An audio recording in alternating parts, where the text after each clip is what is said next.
أعوذ بالله من الشيطان الرجيم بسم الله الرحمن الرحيم الحمد لله والصلاة والسلام على رسول الله صلى الله عليه وسلم.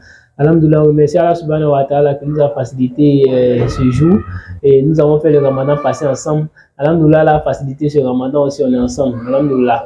Donc, on reprend nos cours qu'on avait commencé. Je crois que l'année dernière, on avait vu 8 sujets. Aujourd'hui, on revient avec un sujet qui est beaucoup percutant, la digestion, la bonne digestion. Qu'est-ce qu'on appelle la digestion? La digestion, selon beaucoup de personnes, c'est manger et puis être satisfait, alors que la digestion, c'est une autre définition scientifique qui est la transformation des aliments qu'on mange en micronutriments qui vont passer dans le sang. Et cette digestion-là est soumise à beaucoup de contrôles mécanismes dans notre organisme.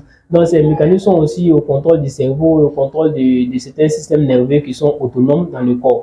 Donc, pour mieux digérer, pour faire une bonne digestion, on a besoin de certains types d'aliments qui peuvent faciliter notre digestion et en même temps aussi, on a besoin de certaines prédispositions psychologiques aussi pour faire une bonne digestion. D'autres vont se poser la question, mais comment? Je prends un exemple, le fait de manger et aller directement au lit, c'est sûr qu'on n'aura pas une bonne digestion.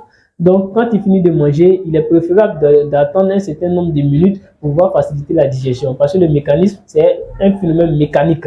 Ce n'est pas un phénomène néurologique simple. Donc, il y a des mouvements mécaniques du système digestif facilitant la digestion. Donc, quand on finit de manger, cela dit il faut attendre quelques minutes pour faire une bonne digestion. Et l'ordre de l'alimentation, c'est très important dans la digestion. Il faut commencer l'alimentation de façon préférentielle par les fruits, les légumes qui sont les fibres alimentaires qui sont plus faciles à digérer. Et ensuite, maintenant, on vient avec les nourritures lourdes telles que la chicken, le riz, le pain, machin, tout ce qu'on mange chez nous ici. Et après, maintenant, on peut faire encore le dessert avec les mêmes éléments qu'on a pris à l'entrée. Il n'y a pas de souci, ou bien même c'est un gâteau digeste qu'on peut prendre en deuxième position après notre repas.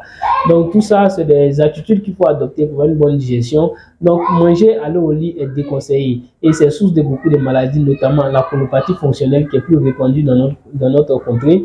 Donc je vous remercie et à demain. Salam alaikum wa rahmatullahi wa barakatuh.